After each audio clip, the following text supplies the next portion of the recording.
حیا ہڑبڑا کر اٹھی، سامنے ہی وہ چہرے پر سرد تاثرات لیے اندر چلا آیا۔ اپنی ہولی کے پیش نظر حیا نے جلدی سے سرہانے پڑا دوپٹہ اٹھا کر اپنے کندھوں پر پھیلایا۔ محترمہ، کوئی احساس یا شعور نام کی چیز ہے آپ کے اندر یا نہیں؟ بوا بزرگ ہیں، وہ نیچے کچن میں کھڑی برتنوں کا ڈھیر دھو رہی ہیں اور آپ یہاں پر آرام فرما رہی ہیں۔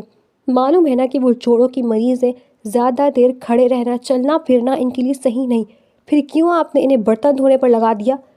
وہ آتے ہی اس پر برسنے لگا تھا۔ حیا بری طرح گھبرا گئی۔ میں نے تو انہیں کہا، بلکہ میں نے تو انہیں منع، وہ وضاحت دینے ہی لگی تھی جب وہ درشتگی سے اس کی بات کاٹ گیا تھا۔ او شٹ اپ، میرے سامنے جھوٹی وضاحت دینے کی ضرورت نہیں۔ ملازمہ اگر چھٹی پر چلی گئی ہے تو ایک دن آپ کے کام کرنے سے کوئی قیامت نہیں آ جائے گی۔ یقیناً اپنے گھر میں بھی کام کیے ہوں گے، پھر یہاں اتنا ایٹیٹیوڈ دکھانے کا مطلب؟ وہ سخت تیز بھرے لہجے میں پوچھ رہا تھا۔ میں نے کوئی ایٹیٹیوڈ نہیں دکھایا، مسلسل کھڑے رہنے کی وجہ سے کمر درد کر رہی تھی اس لیے۔ اوہ، پہاڑ توڑ لیے تھے نا محترمہ نے جو کمر درد کر رہی تھی؟ پہلے کی طرح اس کی بات کاٹ کر اس نے طنز کیا تو وہ سب سے چہرہ جھکا کر ہونٹ کاٹنے لگی۔ اب بیٹھی کیوں؟ اٹھو اور جاؤ بوا کو کام سے منع کرو۔ اسے بیٹھا دیکھ کر وہ غصے سے حکم دیتا پلٹ کر کمرے سے نکل گیا تھا۔ حیا کا چہرہ شدید آہنت کے احساس سے سرخ ہو گیا تھا، آنکھوں میں آنسو تیرنے لگے تھے۔ دوپہر سے وہ اس کے مہمانوں کے لیے کچن میں ملازم کے ساتھ لگی تھی۔ اب شام 5 بجے تھا کھا کر وہ تھوڑی دیر کے لیے آرام کرنے آئی اور بمشکل 15 منٹ ہی ہوئے ہوں گے وہ شخص بنا لحاظ کیے بے عزت کر کے چلا گیا تھا۔ نم آنکھوں کو ہاتھوں سے رگڑتے وہ نیچے کچن میں آئی تو بوا کو برتن دھوتے دیکھ کر اسے غصہ آیا۔ وہ انہیں منع کر کر گئی تھی مگر پھر بھی وہ دھو رہی تھی۔ اگر نہ دھوتی تو کم از کم اس شخص کے ہاتھوں اس کی انسلٹ تو نہ ہوتی۔ اس نے آگے بڑھ کر بوا کے ہاتھ سے برتن لے لیا۔ چھوڑیں یہ سب بوا، جب میں آپ کو منع کر کر گئی تھی کہ میں خود آ کر دھوں گی، پھر کیا ضرورت تھی آپ کو دھونے کی؟ آپ کی وجہ سے میری انسلٹ ہوئی ہے۔ وہ چاہ کر بھی اپنے لہجے کو تلخ ہونے سے نہ روک سکی۔ تمہاری ہمت کو ایسی ہوئی بوا سے اس ٹون میں بات کرنے کی؟ اسی پر وہ اچانک کچن میں انٹر ہوتا دھاڑا تھا۔ جہاں حیا کا دل اچھل کر حلق میں آیا وہاں بوا بھی گھبرا گئی۔ ارے بیٹا یہ تو، بوا نے کچھ کہنا چاہا مگر وہ ان کی بات کاٹ گیا۔ آپ پردہ ڈالنے کی کوشش مت کریں بوا، مجھے اس لڑکی سے پوچھنے دے یہ ہوتی کون ہے آپ سے بدتمیزی سے بات کرنے والی؟ وہ اس سرد لہجے میں بولا تھا۔ حیا جو رخ پھیر کر کھڑی تھی یکدم اس کی طرف پلٹتے ہوئے بولی، میں نے بوا کے ساتھ کوئی بدتمیزی نہیں کی، صرف اتنا کہا ہے کہ جب میں انہیں، اس نے وہی کے لہجے میں وضاحت کرنی چاہی جب وہ ایک بار پھر تنفر بھرے انداز میں اس کی بات کاٹ گیا تھا۔ شٹ اپ، مجھے کوئی فضول وضاحت کی ضرورت نہیں ہے۔ بوا سے اپنی بدتمیزی پر معافی مانگو کیونکہ یہ ملازمہ نہیں اس گھر کی فرد ہے، سمجھی تم؟ ایک بار پھر سے حیا کا چہرہ توہین کے احساس سے سرخ ہو گیا تھا۔ اس نے رخ پھیر کر سب سے آنکھیں میچ کر آنسوؤں کو اندر دھکیلا، پھر دوبارہ پلٹ کر اس سرپھری مغرور شخص کو دیکھا۔ میں ان سے سوری کر لوں گی، مجھے کوئی مسئلہ نہیں۔ سوری بوا؟ اس نے چہرہ بوا کی طرف موڑ کر آخری الفاظ کہے اور پھر دوبارہ سے کچن کے دروازے پر کھڑے اس شخص کی طرف دیکھا۔ لیکن آپ کو اس طرح بار بار میری بے عزتی کرنے کا بھی کوئی حق نہیں۔ ضبط کے باوجود آنکھیں ڈبڈبا گئیں۔ اچھا اب تم مجھے بتاؤ گی کہ کیا کرنے کا ہے میرا حق اور کیا نہیں؟ وہ ماتھے پر بل ڈال کر غرلایا۔ جہاں حیا کا چہرہ سفید پڑا وہاں بوا بھی گھبرا گئی۔ کیا کرتے ہو بیٹا، معمولی سی تو بات تھی، بہو بیگم کو اتنا ڈانٹ دیا، اب بس کرو، بڑی بیگم نے سن لیا تو ٹینشن لے لیں گی، بوا نے پریشان ہو کر کہا۔ حیا کی آنکھوں سے بہتے ہوئے آنسو ان کی نظروں سے پوشیدہ نہیں رہے تھے۔ کوئی آپ کی انسلٹ کرے یہ معمولی بات نہیں ہے بوا، آپ اس گھر کا فرد ہو۔ وہ رخ پھیرے کھڑی حیا کو گھورتے ہوئے بوا سے بولا، بیٹا میری کوئی انسلٹ نہیں ہوئی، غلطی میری ہے، بہو بیگم مجھے منع کر کے گئی تھیں، آپ نے خواہ مخواہ ان کو ڈانٹ دیا۔ اب کہ بوا نے قدرے ناراضگی بھرے لہجے میں کہا تو وہ خاموشی سے کچن سے نکل گیا۔ سنک کے آگے کھڑی حیا کا ضبط ٹوٹ گیا، وہ وہیں رکھی چیئر پر بیٹھ کر رونے لگی۔ بوا نے بڑی مشکل سے اسے چپ کروایا، کچھ دیر بعد اس کا رونا تو تھم گیا مگر دل سخت آزاردہ ہو گیا۔ آنسو پوچھنے کے بعد اس نے برتن دھونے چاہے تو بوا نے اصرار کر کے روک دیا کہ صبح کام والی آ کر دھو دے گی۔ وہ اپنے کمرے میں جا کر سونا چاہتی تھی مگر نفیسہ بیگم اسے بلا رہی تھی۔ وہ ان کے کمرے میں آئی تو اس کی سرخ آنکھیں دیکھ کر وہ چونک گئی۔ حیا بیٹا تم روتی رہی ہو کیا؟ انہوں نے تشویش بھرے لہجے میں پوچھا۔ نہیں تو ممی، اس نے گڑبڑا کر نظریں چرائیں۔ ادھر دیکھو میری طرف، کیا ارزان نے کچھ کہا ہے؟ اگر ایسی بات ہے تو میں ابھی اسے بلا کر خبر لیتی ہوں۔ انہوں نے ہاتھوں کے پیالے میں اس کا چہرہ لیتے رخ اپنی طرف موڑا، لہجے میں نرمی کے ساتھ پریشانی بھی تھی۔ بہو بیگم کو ان کے گھر والے یاد آ رہے تھے اس لیے یہ روئی ہیں۔ اب تک خاموش بیٹھی بوا نے جلدی سے کہا تو نفیسہ بیگم سوالیہ نگاہوں سے حیا کی طرف دیکھنے لگی۔ جس کی آنکھوں پر پھر سے بھر آئی تھی۔ اس نے ان کی سوالیہ نگاہوں کے جواب میں بمشکل اسبات میں سر ہلایا۔ ارے اس میں رونے والی کون سی بات ہے؟ میں آئزان سے کہتی ہوں کل ہی تمہیں تمہاری آپی سے ملوا لائے۔ نفیسہ بیگم نے محبت سے کہتے ہوئے اسے ساتھ لگائے تو وہ بے اختیار ہوتی پھر سے رونے لگی۔ انہوں نے پہلے تو پشت تھپکتے چپ کروانے کی کوشش کی، مگر جب اس کا رونا نہ تھما تو وہ پریشان ہو گئی۔ حیا بیٹا کوئی اور بات ہے کیا؟ مجھے بتاؤ۔ انہوں نے خود سے الگ کرتے اس کا چہرہ دیکھا۔ اسی وقت آئزان نے اندر قدم رکھا۔ حیا کو ممی کے سامنے روتے دیکھ کر اس نے بے اختیار دانت بھیجے تھے۔ آئزان یہ حیا کیوں رو رہی ہے؟ تم نے اسے کچھ کہا ہے کیا؟ آئزان کو دیکھ کر ممی کی توپوں کا رخ اس کی طرف ہو گیا تھا۔ نہیں ممی، مجھے تو میرے بابا کی یاد آ رہی تھی اس لیے میں روئی۔ اس سے پہلے وہ ممی کی بات کا جواب دیتا حیا گھبرا کر بول اٹھی۔ ایسی ہی بات ہے نا؟ ممی جو جواب کے لیے آئزان کی طرف دیکھ رہی تھی، حیا کے جلدی سے بول اٹھنے پر بغور اسے دیکھا۔ جی ایسی ہی بات ہے۔ وہ انہیں تسلی دینے کے لیے ہلکا سا مسکرائی اور ساتھ ہی اپنے آنسو صاف کیے۔ اس میں رونے والی کون سی بات ہے میری جان؟ بابا یاد آئے تو ان کی روح کے ایصال ثواب کے لیے قرآن مجید پڑھا لیا کرو۔ باقی ماں یاد آئے تو وہ تو میں ہوں نا تمہاری ماں۔ ممی اسے محبت سے سمجھا رہی تھی۔ اس نے ہلکا سا مسکرا کر سر ہلایا تو ممی نے اس کی پیشانی چوم لی۔ بیڈ کے پاس کھڑے ان کی میڈیسنز کو چیک کرتے آئزان کو ممی کا اس لڑکی کو پیار کرنے ایک آنکھ نہ بھایا۔ میں نے تمہیں بتایا تھا نا کہ ممی دل کی مریض ہے، انہیں کوئی بھی ٹینشن نہیں دینی۔ پھر کیوں روئی تم ان کے سامنے؟ کیوں پریشان کیا انہیں؟ کون سا میں نے تمہیں گولی مار دی تھی؟ وہ ممی کے کمرے سے نکلنے کے بعد سونے کے لیے اپنے کمرے میں جا رہی تھی۔ جب وہ اپنے کمرے سے نکل کر سامنے آتا اس کا راستہ روک گیا تھا۔ چہرے پر سرد پن اور آنکھوں میں غصہ تھا۔ حیا نے سرخ چہرے کے ساتھ ایک تپتی ہوئی نظر اس پر ڈالی اور خاموشی سے جانے لگی تھی جب وہ اس کے بازو سے تھام گیا تھا۔ یہ اس طرح کا ایٹیٹیوڈ میرے سامنے نہیں چلے گا، جواب دو مجھے۔ وہ غرایا۔ نہیں ہے میرے پاس کوئی جواب۔ وہ بھرائے ہوئے لہجے میں کہتی اس سے اپنا بازو چھڑوانے کی کوشش کرنے لگی۔ کیوں نہیں ہے جواب؟ جب میں نے سمجھایا بھی تھا تو کیوں پریشان کیا تم نے ممی کو؟ وہ اس کا نازک سا بازو اپنی آہنی گرفت میں جکڑے ازحد غصے سے پوچھ رہا تھا۔ حیا بے بسی سے اسے دیکھ کر رہ گئی۔ کیا کہتی کہ انہوں نے سینے سے لگایا تو اس کا ضبط ٹوٹ گیا۔ سوری، آئندہ ایسا نہیں ہوگا۔ بازو چھڑوانے کی کوشش ترک کرتے وہ نظریں جھکا کر بھیگے لہجے میں بولی۔ یہ تمہارے لیے لاسٹ وارننگ ہے۔ آئندہ اگر تم نے ممی کے سامنے آنسو بہانے انہیں پریشان کیا تو مجھ سے برا کوئی نہیں ہوگا۔ اب تک اگر میں خاموش ہوں تو اس کا یہ مطلب نہیں ہے کہ تم بے قصور ہو۔ تمہارے کیس پر انویسٹیگیشن چل رہی ہے۔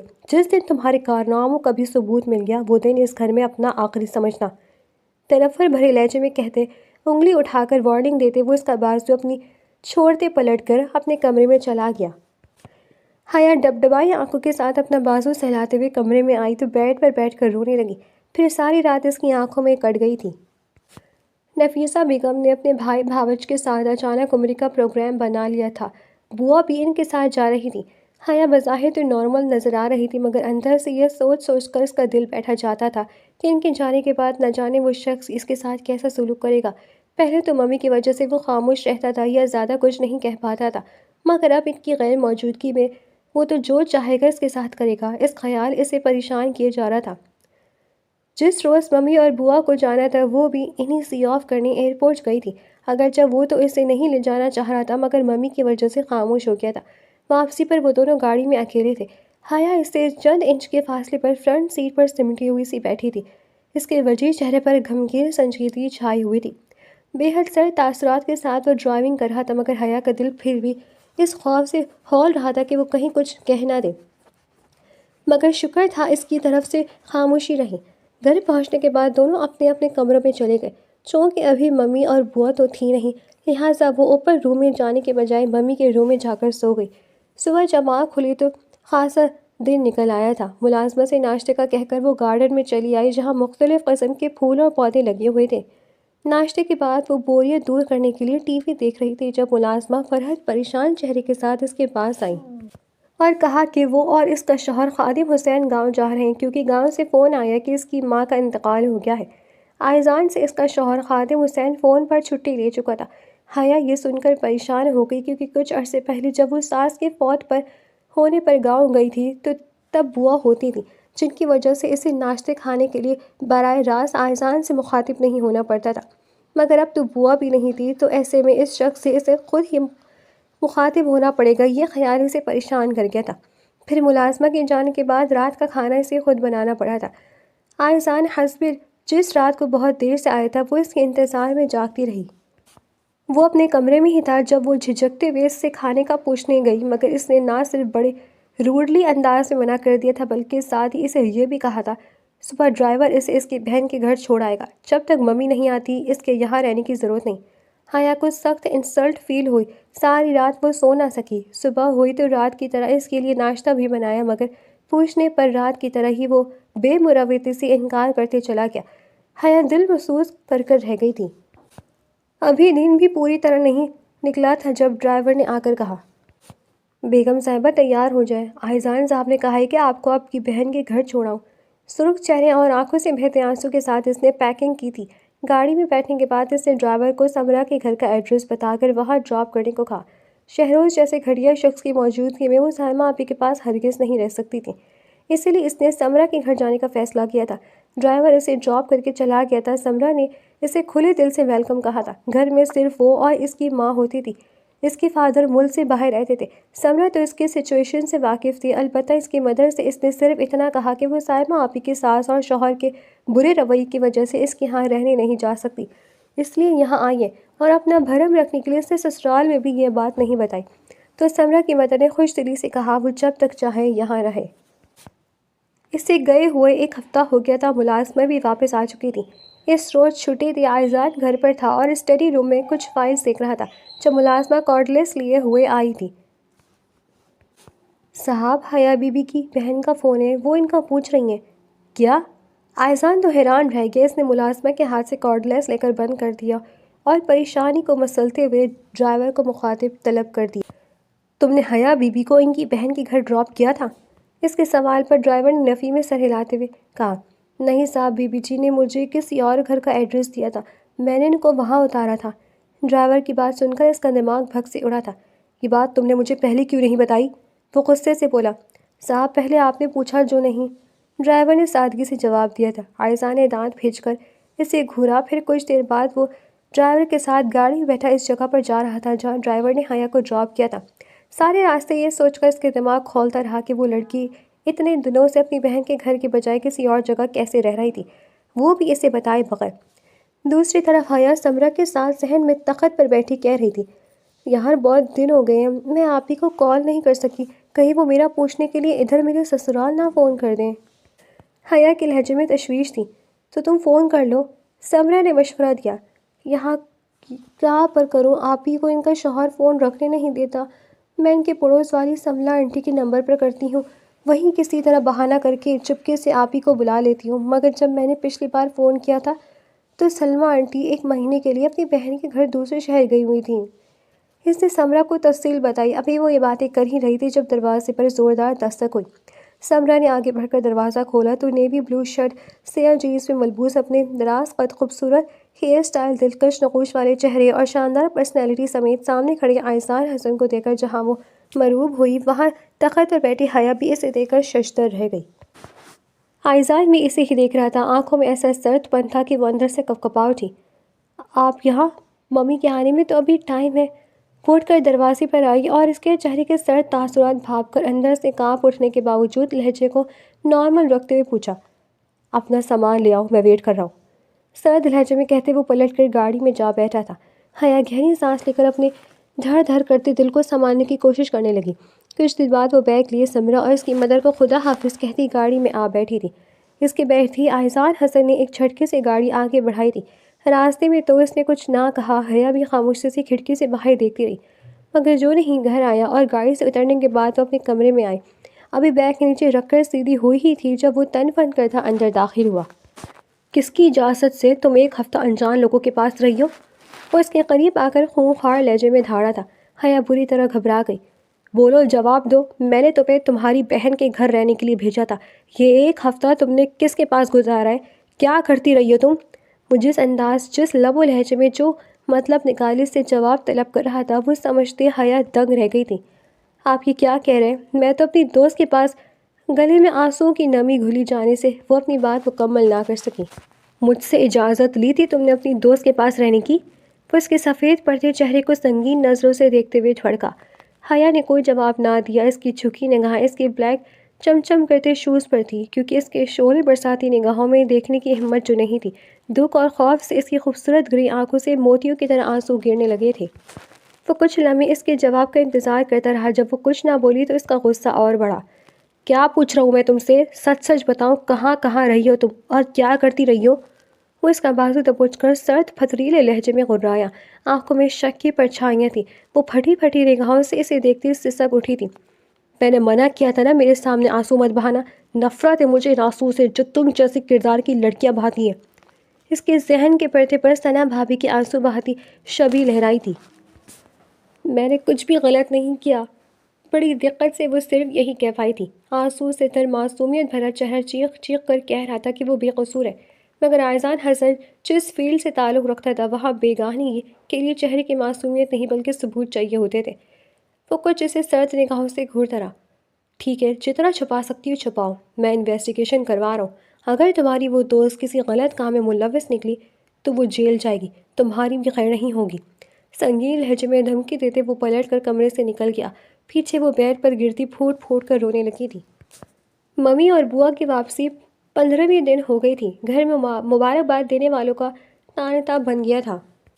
خاندان کا ہر فرد مبارکباد دینے کے ساتھ ساتھ نفیسہ بیگم کو آئزان کا ولیمہ نہ کرنے اور انہیں بلانے پر بھی شکوہ کر رہا تھا، جس پر نفیسہ بیگم کو وضاحت دینی پڑ رہی تھی، کیونکہ اپنی مصروفیت کا کہہ کر آئزان نے ہی ولیمہ کرنے سے انہیں روک دیا تھا۔ اب جو بھی حیا کو دیکھ رہا تھا اس کی خوبصورتی اور اچھے اخلاق کی لازمی تعریف کر رہا تھا، جسے سن کر آئزان تو لب بھیج لیتا تھا، البتہ نفیسہ بیگم بے حد خوش ہو رہی تھی۔ آہستہ آہستہ مبارکباد دینے والوں کا سلسلہ ختم ہوا تو ایک صبح ڈائننگ ٹیبل پر آئزان نے کہا وہ اگلے ہفتے 10 دن کے لیے کسی ضروری کام سے لندن جا رہا ہے، جس پر نفیسہ بیگم نے حیا کو بھی ساتھ لے جانے کا کہا۔ ممی میں گھومنے نہیں جا رہا، ضروری کام سے جا رہا ہوں۔ اسے کہاں لیے پھروں گا؟ آئزان نے حتمی الامکان لہجے کو نارمل رکھتے ہوئے ماں کو انکار کرنا چاہا تھا۔ تم دونوں کی شادی کو 2 مہینے ختم ہونے والے، تم ایک بار بھی حیا کو کہیں گھمانے نہیں لے گئے۔ اب میں انکار نہیں سنوں گی، نفیسہ بیگم نے ناراضگی سے کہا۔ Mummy please try to understand, فی الحال میں ضروری کام سے جا رہا ہوں، نیکسٹ ٹائم لے جاؤں گا۔ ایک سرد زہریلی نگاہ خاموش بیٹھی حیا پر ڈال کر وہ التجائی انداز میں ماں سے بولا، نہیں، اگر تم حیا کو لے کر نہ گئے تو بھول جانا کہ میں تمہاری ماں ہوں۔ نفیسہ بیگم اپنے حکم پر بزد ہوئی۔ جہاں اس نے جس بزد ہو کر ماں کو دیکھا وہاں اندر سے گھبرائی بیٹھی خاموشی سے سنتی حیا بھی بول اٹھی، ممی مجھے کہیں نہیں جانا آپ کو چھوڑ کر، خاص طور پر اتنی دور تو بالکل نہیں۔ اس نے بہانہ کیا، ایک تو اس شخص کا انکار اس کی عزت نفس کو دھجیاں اڑا رہا تھا، دوسری طرف وہ اس مغرور شفاق شخص کے ساتھ نہیں جانا چاہتی تھی، مگر ممی نے دونوں کے انکار کو کوئی اہمیت نہ دی۔ آئزان کو غصے سے تو حیا کو پیار سے ڈانٹ کر خاموش کروا دیا، پھر 2 دن میں نہ چاہتے ہوئے بھی اسے اس کا پاسپورٹ بھی بنوانا پڑا تھا۔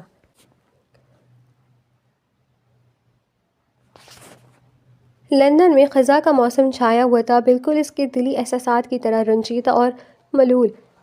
انہیں یہاں آئے آج تیسرا دن تھا، یہاں لا کر بھی اس شخص کا رویہ نہیں بدلا تھا۔ ایک طرف جہاں وہ اسے لاتعلقی اور بے حسی کی مار رہا تھا، وہاں دوسری طرف اس سے مجبوری میں مخاطب ہونے پر اس کا رویہ انتہائی خشک اور روڈ ہوتا تھا، جس پر اس کی براؤن گہری آنکھوں میں نمکین پانی مچلنے لگتا تھا۔ وہ ہوٹل میں ٹھہرے ہوئے تھے، صبح کا نکلا وہ شام کو واپس آتا۔ حیا سارے دن کمرے میں قید رہتی، آدھا وقت سو کر گزارتی اور آدھا روم کی بالکنی سے شہر کا نظارہ کرنے میں۔ وہ جب آتا چہرے پر وہی سنجیدہ سرد تاثرات ہوتے جنہیں دیکھ کر حیا کی ہمت نہ ہوتی مخاطب ہونے کی۔ وہ جب کمرے میں موجود ہوتا تو وہ اپنا زیادہ ٹائم بالکنی میں گزارتی، کھانے اور سونے کے وقت ہی کمرے میں جاتی، اگرچہ اس نے کہا نہیں تھا، مگر کمرے میں ایک ہی بیڈ دیکھ کر اس نے خود ہی سونے کے لیے صوفے کا انتخاب کیا تھا۔ اس روز بھی وہ رات کو کمرے میں اس کی موجودگی کی وجہ سے اتنی سردی میں بالکنی میں بیٹھی روشنیوں سے جگمگاتے شہر کا نظارہ کر رہی تھی، جب وہ وہاں آ کر سرد بحری سے گویا ہوا۔ سردی میں بیمار پڑ کر میرے مسائل میں اضافہ کرنا چاہتی ہو، جو شام کو میرے روم میں قدم رکھتے ہی یہاں آ کر بیٹھ جاتی ہو۔ وہ جو ریلنگ پر جھکی کھڑی تھی گڑبڑا کر سیدھی ہوئی تھی اور سر جھکا کر اس کے پاس سے گزرتی کمرے میں آ گئی۔ وہ بھی اس کے پیچھے کمرے میں آیا تھا۔ اس سے پہلے وہ مزید بھی کچھ کہتا، اس وقت ممی کی کال آ گئی تھی۔ چند منٹ اس سے بات کرنے کے بعد انہوں نے حیا سے بات کرانے کو کہا تو اس نے فون اس کی طرف بڑھا دیا۔ ممی اس سے پوچھ رہی تھی کہ وہ اسے گھمانے لے جاتا ہے یا نہیں۔ وہ اس کی موجودگی کی وجہ سے کنفیوز ہوتی صرف جی ممی بول پا رہی تھی۔ 5 منٹ بعد انہیں خدا حافظ کہہ کر اس نے فون آئزان کی طرف بڑھا دیا تھا، جسے لے کر اس نے ٹیبل پر رکھا اور بیڈ پر بیٹھ کر اپنی جیکٹ اتارنے لگا۔ حیا نے کن آنکھوں سے دیکھا جیکٹ کے بعد وہ اپنی شرٹ کے بٹن کھول رہا تھا۔ باہر سردی ہونے کے باوجود کمرے میں ہیٹر کی وجہ سے گرم ماحول تھا۔ وہ شاید شرٹ اتارنے کا ارادہ رکھتا تھا۔ اس کا خیال آتے ہی رک گیا اور ہاتھ میں پہنی رسٹ واچ میں ٹائم دیکھا۔ رات کے 11 بج رہے تھے۔ کام میں بزی ہونے کی وجہ سے اسے ڈنر کا خیال بھی نہیں آیا تھا۔ بھوک تو حیا کو بھی لگ رہی تھی۔ آج اس نے دن کو پنچ آرڈر نہیں کیا تھا۔ ہوٹل والوں کی طرف سے پوچھا بھی گیا تھا مگر اس نے انکار کر دیا تھا۔ سو اب بھوک لگنا فطری تھا، لیکن اب اس کے سامنے آرڈر کرنا اسے عجیب سا لگ رہا تھا۔ بھوک کی وجہ سے اس کو بھی نہیں کہہ سکتی تھی۔ نہ ہی اس شخص میں اتنا احساس تھا کہ اس سے پوچھ لیتا کہ تم نے ڈنر کیا یا نہیں۔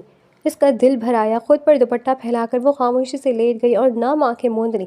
ابھی اسے لیٹے 2 منٹ گزرے ہوں گے جب اس نے آئزان کی آواز سنی۔ وہ انٹرکام میں کھانے کا آرڈر دے رہا تھا۔ حیا کی جان میں جان آئی، ورنہ ساری رات بھوک کے مارے نیند ہی نہیں آنی تھی۔ کھانا آنے کے باوجود وہ اسی لیٹی رہی تو آئزان کو اسے مخاطب کرنا ہی پڑا، مگر مخاطب کرتے ہوئے بھی انداز ایسا ہوتا تھا جیسے بہت مجبوری میں کر رہا ہو۔ دوسرے روز بھی وہ صبح کو چلا گیا تھا۔ حیا نے اپنا دن ویسے ہی گزارا، سو کر اور بالکنی میں بیٹھ کر۔ وہ عصر کی نماز کے لیے وضو کر کے واش روم سے نکلی تو ٹھٹک گئی، کیونکہ اسی پل روم کا دروازہ کھول کر آئزان بھی اندر داخل ہوا تھا۔ حیا کا ٹھٹکنا اس کے جلدی آنے پر نہیں بلکہ اس کے ماتھے پر لگی بینڈیج پر تھا۔ یہ کیا ہوا ہے؟ دونوں کے درمیان حائل اجنبیت کو فراموش کرتی وہ بے قرار لہجے میں کہتے اس کی طرف بڑھی تھی۔ آئزان نے کوئی جواب نہ دیا۔ اس سرد نگاہ اس پر ڈال کر وہ اپنا کوٹ اتار رہا تھا۔ کچھ پوچھ رہی ہوں میں آپ سے؟ اپنی سیلف رسپیکٹ کو پس سے پش ڈال کر اس نے پھر سے اسے مخاطب کیا۔ شٹ اپ، تمہارا کیا لینا؟ اپنے کام سے کام رکھو، میری ذاتیات پہ گھسنے کی کوشش مت کرو۔ اس نے اتنے برے طریقے سے اسے جھڑکا کہ وہ یکدم ساکت ہوئی تھی۔ آنکھیں پانیوں سے بھر گئی تھیں۔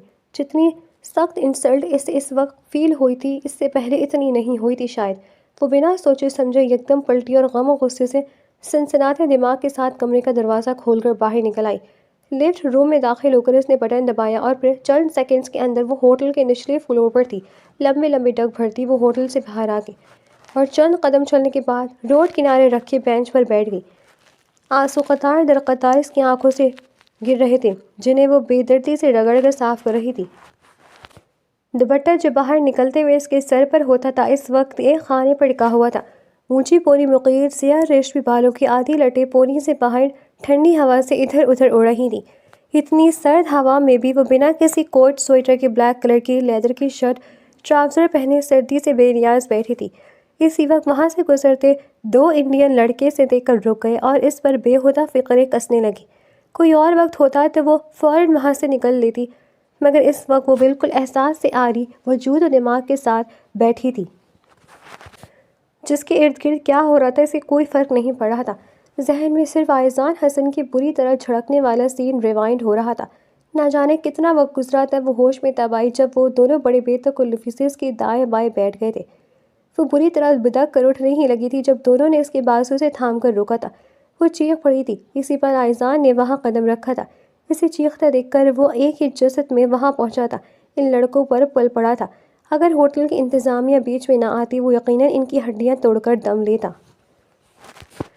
کسی نے پولیس کو بھی فون کر دیا تھا۔ پولیس والوں کو سارے معاملے سے آگاہ کر کے لڑکوں کو ان کے حوالے کر کے وہ حیا کی طرف مڑا جو دوپٹے کو اچھی طرح سے سر اور اپنے گرد پھیلائے سہمی ہوئی کھڑی تھی، ایک آنکھ برساتی نظر اس پر ڈال کر اگلے ہی پل اس کے ہاتھ پر اپنی سخت گرفت قائم کرتے وہ اس لیے تیز قدموں سے چلتا ہوٹل کے اندر آیا۔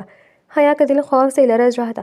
اس کے چہرے کے تنے ہوئے غسلات، آنکھوں سے پھوٹتی چنگاریاں اور ہاتھ کی آئینی گرفت بتا رہی تھی کہ وہ شدید غصے میں تھا۔ کمرے میں پہنچ کر اس نے بڑے غصے سے اسے بیڈ پر دھکیلا تھا۔ حیا اوندھے منہ گری اور پھر جلدی سے سیدھی ہو کر کانپتے ہوئے رونے لگی۔ اسی لیے آئی ہو میرے ساتھ کہ میرے لیے مصیبتیں کھڑی کرو گی تم؟ وہ غصے سے چلایا تھا۔ وہ منہ پر ہاتھ رکھ کے روتی رہی۔ دل تو کرتا ہے گلا دبا دوں تمہارا۔ پتہ نہیں کون سی منوس گھڑی تھی جب ممی کو شادی کے لیے ہاں کر بیٹھا تھا اور تم جیسے کردار کی لڑکی گلے پڑ گئی۔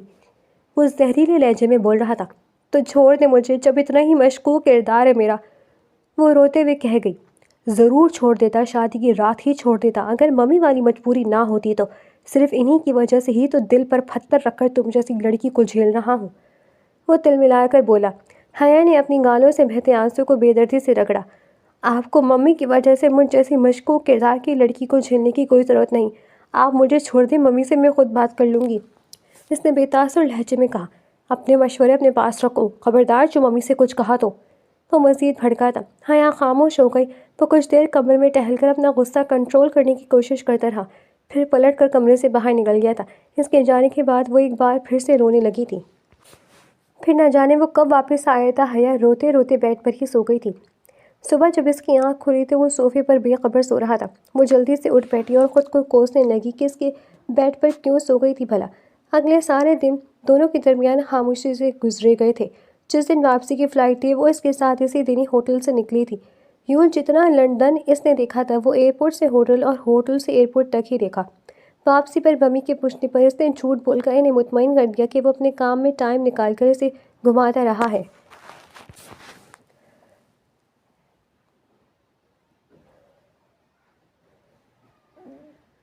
دن یوں نہیں گزرنے لگے، دونوں کے بیچ حالات ویسے ہی چل رہے تھے۔ وہ الگ الگ کمروں میں رہتے تھے۔ اس بات کا پتہ ان دونوں کے علاوہ صرف ایک ملازمہ کو تھا، جس کو عائزہ نے سختی سے وارن کیا تھا کہ اگر ممی کو بھنک پڑی تو اپنی اور اپنے شوہر کی نوکری ختم سمجھنا۔ سو اس دھمکی نے ملازمہ کا منہ سی رکھا تھا۔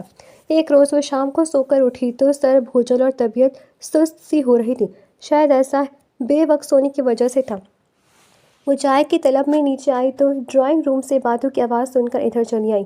سامنے ہی ممی اور بوا کے ساتھ سلمیٰ جہاں بیٹھی تھیں۔ سلمیٰ جہاں رشتے میں ممی کی خالہ لگتی تھیں، بے حد باتونی عورت تھی۔ حیا انہیں پہلے بھی مل چکی تھی۔ اس نے بڑے ادب سے انہیں سلام کیا تو اس پر صدقے قربان ہوتے انہوں نے حیا کو اپنے ساتھ ہی بٹھا دیا۔ کیا ہوا بہو رانی، طبیعت تو ٹھیک ہے تمہاری؟ وہ اس کا بھوجل انداز اور سرخ چہرہ دیکھتے ہوئے چونک کر پوچھنے لگی۔ حیا نے اثبات میں سر ہلایا۔ نفیسہ، تمہاری بیٹی کی شادی کو کتنے مہینے ہو گئے؟ سلمیٰ جہاں نے سوال کیا۔ چوتھا مہینہ ہے، خالہ نفیسہ بیگم کے جواب پر وہ آنکھیں گھما کر بولی۔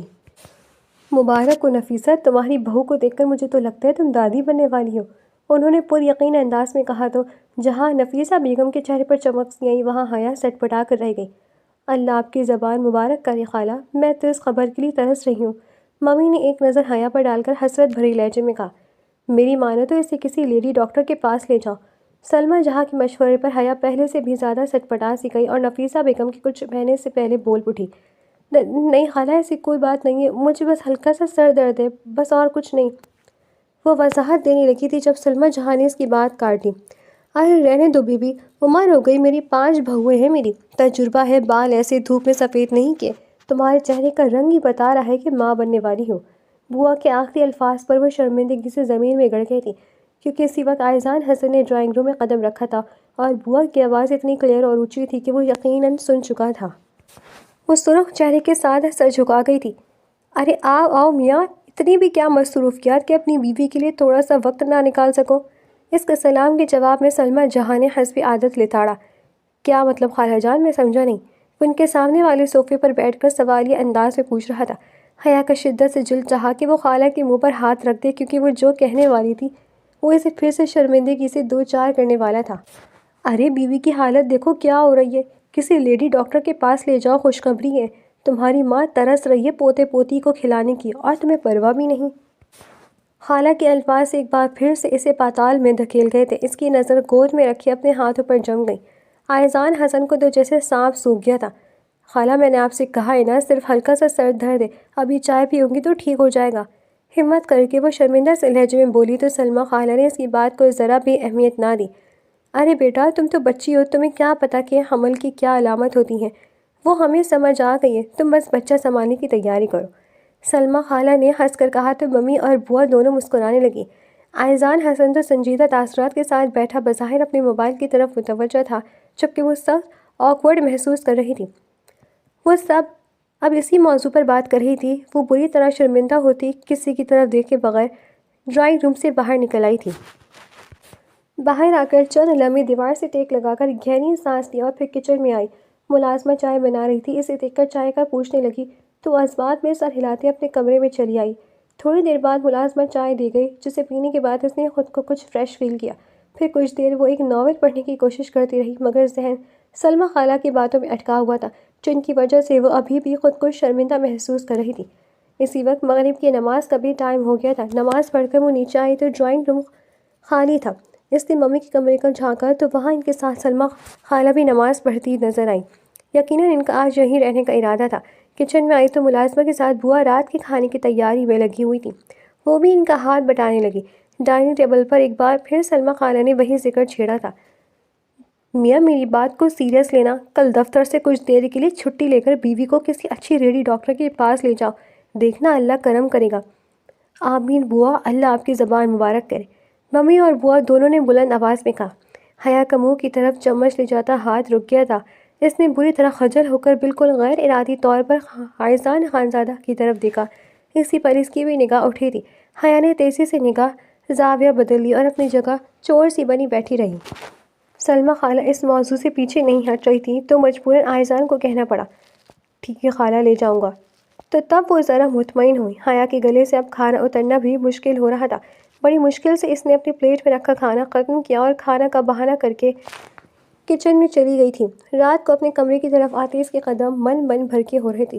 جس وقت وہ سیڑھیاں چڑھ کر روم کی طرف بڑھی تھی، اسی پر وہ اسٹڈی روم کا دروازہ کھول کر باہر آیا تھا۔ حیا تیزی سے اس کے پہلو سے گزر کر اپنے روم میں چلی گئی تھی۔ خالہ کی باتوں کی وجہ سے اسے شرمندگی بھی ہو رہی تھی اور اس شخص سے عجیب طرح کی حیا بھی آ رہی تھی۔ دوسرے دن خالہ تو چلی گئی مگر جاتے جاتے ممی کو ایک بار پھر سے یاد دہانی کروا گئی۔ شام کو جیسے ہی عائزان آیا، ممی نے فوراً اسے حیا کو چیک اپ کے لیے لے جانے کا حکم دیا۔ اس حکم پر جہاں اسے ناگواری سے لب بھیجے تھے، وہاں حیا اپنی جگہ سن ہو کر رہ گئی تھی۔ اسے تو لگا تھا خالہ کے جانے کے ساتھ بات ختم ہو جائے گی، مگر ایسا نہیں ہوا تھا۔ عائزان نے تھکن کا بہانہ بنا کر جان چھڑوانا چاہی مگر ممی اس کے سر ہو گئی، مجبوراً اسے حامی بھرنا پڑی۔ جاؤ بیٹا، جلدی سے چینج کر کے آؤ، انہوں نے پرمسرت لہجے میں کہا تو وہ مرے قدموں سے چینج کرنے اپنے کمرے میں آ گئی تھی۔ اس کا زمین میں گڑ جانے کو دل کر رہا تھا۔ سلمیٰ خالہ اس کے گلے مصیبت ڈال گئی تھی۔ اسے رہ کر ان پر غصہ آ رہا تھا۔ پھر چینج کر کے جب وہ نیچے آئی تو ممی باقاعدہ گلے لگا کر اس کے پیشانی چومتے ہوئے دعائیں دے کر اس کا دل پھوٹ کر رونے کو چاہا۔ باہر آئی تو وہ سامنے ہی گاڑی لیے ڈرائیونگ سیٹ پر بیٹھا اس کا انتظار کر رہا تھا۔ وہ دروازہ کھول کر نظریں چکائے ساتھ والی سیٹ پر آ بیٹھی تھی۔ اس کے بیٹھتے عائزان نے گاڑی سٹارٹ کر دی تھی۔ اگرچہ وہ اس کی طرف دیکھ نہیں رہا تھا، پھر بھی حیا شرمندگی محسوس کر رہی تھی۔ کون سی لیڈی ڈاکٹر کے پاس جانا ہے آپ کو؟ چند منٹ کی خاموشی کے بعد اس نے اچانک کہا۔ حیا کو جھٹکا لگا، وہ اس سے ایسے سوال کی توقع نہیں کر رہی تھی۔ اس کی آنکھیں بھر آ گئیں، بری طرح رونا آنے لگا۔ مجھے کسی لیڈی ڈاکٹر کے پاس جانے کی ضرورت نہیں، میں ٹھیک ہوں، وہ اسمارٹ لہجے میں بولی۔ پھر ممی کو ٹال کیوں نہیں؟ یہاں تو بڑے آرام سے آ گئی، وہ چھپتے ہوئے لہجے میں بولا۔ آپ مجھے میری سسٹر کے گھر چھوڑ دیں، جہاں آپ کو جانا ہے چلے جائے گا، پھر جب فری ہو جائے تو مجھے پک کر لیجیے گا، وہ بھیگی آواز سے بولی۔ اس کی آواز میں آنسو کی آمیزش تھی۔ محسوس کر کے عائزان نے اس کی طرف دیکھا۔ وہ جلدی سے چہرہ کھڑکی کی طرف موڑ گئی تھی۔ میں آپ کا ملازم نہیں ہوں جو پہلے اتنا لمبا روٹ طے کر کے آپ کی سسٹر کے گھر ڈراپ کروں پھر پک کروں۔ اس کے لہجے پر برہمی تھی۔ تو پھر میں کہاں جاؤں؟ وہ سوالیہ نگاہوں سے اسے دیکھنے لگی۔ عائزہ نے کوئی جواب نہ دیا۔ وہ یوں نہیں سڑکوں پر بے مقصد گاڑی دوڑاتا رہا۔ جب گھنٹہ گزر گیا تو اس نے واپسی کے لیے گاڑی موڑ لی۔ ممی سے جو بہانہ کرنا ہے وہ اچھی طرح سوچ کر اور پختہ لہجے میں کرنا۔ گھر میں داخل ہوتے اس نے سنجیدگی سے کہا تو حیا نے اسبات میں سر ہلا دیا تھا۔ ممی اور بوا نے بے صبری سے اس کے منتظر تھیں۔ اس نے جب کہا کہ ایسی کوئی بات نہیں تھی تو وہ دونوں کا چہرہ اتر گیا۔ چل اللہ پاک کرم کرے گا، نفیسہ بیگم نے امید بھرے لہجے میں کہا۔ کچھ دنوں بعد سلمیٰ خالہ کے پوتے کی شادی تھی جو دوسرے شہر میں رہتے تھے۔ سلمیٰ خالہ نے نفیسہ بیگم کو فون کر کے خاص طور پر آنے کو کہا، جس کی وجہ سے انہیں جانا پڑا تھا۔ بوا تو ہر جگہ ان کے ساتھ ہی ہوتی تھی۔ انہوں نے حیا سے بھی ساتھ چلنے کا کہا مگر حیا نے موڈ نہ ہونے کی وجہ سے انکار کر دیا تھا۔ جس روز صبح کو ممی اور بوا روانہ ہوئیں، اسی روز شام کو عائزان نے اسے اپنے ساتھ گاڑی بٹھایا اور اس کی بہن کے گھر کے دروازے پر اتارتے ہوئے کہا، جب تک ممی نہیں آ جاتی تب تک تم یہیں رہو، کیونکہ اس گھر میں تم ممی کی وجہ سے ہو۔ یہ کہہ کر وہ زن سے گاڑی آگے بھگا کر لے گیا۔ حیا ششدر سے اسے جاتے دیکھتی رہی اور پھر اس کی نگاہوں سے اوجھل ہونے کے بعد مرے قدموں سے اس جہنم میں قدم رکھا جہاں اس کی عزت کا ہمیشہ خطرہ رہا۔ صائمہ آپی اسے دیکھ کر خوش ہونے کے بجائے پریشان ہو گئی۔ تم کیوں آئی ہو یہاں حیا؟ وہ پریشانی اور ناراضگی کے ملے جلے تاثرات سے بولی۔ اپنی مرضی سے نہیں آئی ہوں یہاں، وہ محترم یہاں چھوڑ کر گئے ہیں۔ اب کیا کہتی نے کہ یہاں مت چھوڑے، یہاں میری عزت کو خطرہ ہے، وہ بھی میرے بہنوئی سے۔ پہلے ہی میرا کردار ان کی نظروں میں مشکوک ہے، مزید کیا کسر رہ جاتی؟ وہ غصے سے پھٹ پڑی تھی۔ کیا مطلب مشکوک کیسے؟ صائمہ آپی نے اسے پریشان نظروں سے دیکھتے ہوئے پوچھا تو وہ انہیں بہتے اشکوں کے ساتھ ساری شادی کی پہلی رات سے لے کر اب تک کی ساری بات بتا گئی۔ وہ ششدر رہ گئی۔ تم نے مجھے پہلے کیوں نہیں بتایا؟ وہ برہمی سے بولی۔ آپ کیا کر لیتی؟ حیا گہری سانس لے کر کہا۔ آئزان سے بات کرتی، اس کی غلط فہمی دور کرتی۔ خیر اب چلو میرے ساتھ، تمہارے گھر جا کر میں اس سے بات کرتی ہوں۔ جلدی اٹھو، اس سے شہروز گھر آ جائے اور مجھے روکے۔ وہ خود بھی فوراً اٹھ کھڑی ہوئی۔ نہیں نہیں، ہرگز نہیں، آپ ان سے کبھی کوئی بات نہیں کریں گی۔ میں اپنا مسئلہ خود نمٹا لوں گی۔ جتنے دن میں یہاں رہوں گی آپ بس 24 گھنٹے میرے ساتھ رہیے گا۔ حیا نے فوراً ان کے ہاتھ سے پکڑ کر روکتے ہوئے کہا تو وہ اسے خفگی سے دیکھ کر رہ گئی، مگر پھر اس کے اصرار پر انہیں وعدہ کرنا پڑا کہ وہ آئزان حسن سے کچھ نہیں کہیں گی، تو سائمہ آپی کو نہ چاہتے ہوئے بھی وعدہ کرنا پڑا تھا۔ شام کو شہروز آفس سے آئے تو ساتھ میں ماں کو بھی لے آیا تھا، جسے اس نے ماں کے گھر سے پک کیا تھا۔ حیا کو آیا دیکھ کر جہاں سائمہ آپی کی سانس کا منہ بن گیا تھا، وہاں شہروز کی آنکھیں چمک اٹھی تھیں۔ ارے ساری صاحبہ، آپ تو پہلے سے بھی زیادہ حسین ہو گئی ہیں۔ اچھی خوراک کا اثر ہے یا ڈی ایس پی صاحب کی محبتوں کا؟ ویسے بڑی لکی ہیں ڈی ایس پی صاحب، اتنی خوبصورت ینگ تر و تازہ بیوی ملی ہے۔ ایک ہاں میں پرانی باسی صدہ کی بیمار پر گزار رہے ہیں اور گزارا بھی کر رہے ہیں۔ سائمہ آپی کی موجودگی میں ہی اسے سر سے پیر تک بے باکی سے گھور کر کہتے آخر میں اس نے آہ بھری تھی۔ اس کی اس بات پر دونوں بہنیں تلملا کر رہ گئی تھیں، مگر کچھ کہہ نہیں سکتی تھیں کیونکہ ماں بھی وہیں موجود تھی۔ بیٹی کی اس بے ہودہ بات پر اسے ٹوکنے شرم دلانے کے بجائے وہ سائمہ کو للکارنے لگی۔ حیا کو اس گھر میں اس شیطان صفت شخص کی موجودگی میں رہنا بہت ہی مشکل لگ رہا تھا۔ ویسے تو سائمہ بھی 24 گھنٹے اسے اپنے ساتھ رکھ رہی تھی، جتنا ممکن ہو رہا تھا وہ اسے اپنے شوہر کے بیہودہ لفظوں اور بے شرم نظروں سے بچائے رکھنے کی کوشش کر رہی تھی۔ حیا خود بھی احتیاط کر رہی تھی، رات کو وہ الگ کمرے میں سونے کے بجائے اس کی ساس والے کمرے میں ہی سو رہی تھی۔ امیر سسرالیوں کی وجہ سے شہروز کی ماں اب اس کے ساتھ پہلے کی طرح زیادہ برا بیہیو نہیں کر رہی تھی۔ اسے آج 14 دن تھا وہ شہروز بھائی کی نظروں اور معنی خیز فقروں سے سخت تنگ آئی ہوئی تھی۔ دل میں دعا کر رہی تھی کہ ممی جلدی گھر واپس آ جائے اور اسے لینے ڈرائیور کو بھجوا دے۔ ایک روز رات کے وقت اچانک سائمہ آپی کی طبیعت خراب ہو گئی۔ انہیں لیبر پین شروع ہو گیا تھا۔ شہروز اور اس کی ماں انہیں ہاسپٹل لے گئے تھے۔ وہ بھی ساتھ جانا چاہتی تھی مگر گاڑی میں جگہ نہیں تھی۔ اس کا ارادہ تھا کہ صبح ضرور جائے گی، مگر صبح شہروز بھائی نے پڑوس کے فون پر کال کر کے اس کے لیے میسج بھجوایا کہ آنے کی ضرورت نہیں، وہ لوگ چیک اپ کروا کر واپس آ رہے ہیں، ابھی ڈیلیوری میں کچھ دن رہتے۔ حیا ان کا انتظار کرنے لگی، مگر کافی وقت گزر گیا، وہ نہ آئے تو وہ پڑوس والی خالہ کے ہاں جانے کا سوچ کر کمرے سے نکلی ہی تھی کہ دروازے پر دستک ہوئی۔ اس نے آگے بڑھ کر دروازہ کھولا تو سامنے کھڑے شہروز بھائی کو دیکھ کر اس کا دل ایک دم خوف سے لرز اٹھا تھا۔ شہروز بھائی آپ؟ سائمہ آپی نہیں آئیں؟ اس نے ان کے پیچھے دیکھتے ہوئے پوچھا۔ نہیں، اسے ایڈمٹ کر لیا ہے، مجھے جلدی سے اس کے 1-2 کپڑے کے جوڑے دے دو، وہ بے حد سنجیدگی سے بولا۔ وہ تذبذب میں مبتلا ہو گئی کہ اندر جائے یا گھر سے باہر نکل کر پڑوس میں چلی جائے۔ اس نے ایک نظر اس پر ڈالی، آج اس کا لہجہ اور نظر عام سی تھی۔ وہ تھوڑی سی مطمئن ہوئی۔ جلدی کرو حیا، میں یہیں کھڑا ہوں، مجھے دیر ہو رہی ہے، شہروز نے اسے سوچوں میں گم دے کر کہا تو وہ نہ چاہتی ہوئی کپڑے لینے اندر چلی آئی۔ دل یہ سوچ کر دھڑک رہا تھا کہ وہ اس کے پیچھے نہ آ جائے، اس لیے الماری کھول کر جلدی جلدی سائمہ آپی کا سوٹ نکال کر وہ جیسے ہی مڑی، کمرے کے دروازے پر کھڑے شہروز بھائی کو دیکھ کر اس کے پیروں تلے سے زمین نکل گئی۔ شہروز نے مڑ کر کمرے کا دروازہ لاک کیا تو اسے لگا جیسے اس کے سر پر 7ویں آسمان گری ہو۔ ساتھ میں پکڑے کپڑے نیچے گر چکے تھے۔ کچھ دیر پہلے جو آنکھیں اسے عام سی لگی تھی، اب انہی میں خباثت اور ناپاک ارادے پوری آب و تاب کے ساتھ جھلکتے ہوئے نظر آئے تھے۔ آ گئی نا چڑیا پنجرے میں، پہلے بھی خود کو پچھتاتی رہی، اب بھی اتنے دنوں سے خود کو مجھ سے بچاتی رہی تھی، مگر دیکھ لو موقع مل گیا نا، اب کون بچائے گا تمہیں مجھ سے؟ تمہاری وہ باڈی گارڈ بہن تو ہاسپٹل میں پڑی ہے۔ خباثت سے کہتے اس نے قہقہہ لگایا، جبکہ حیا کا دل جیسے ڈوبتا چلا جا رہا تھا۔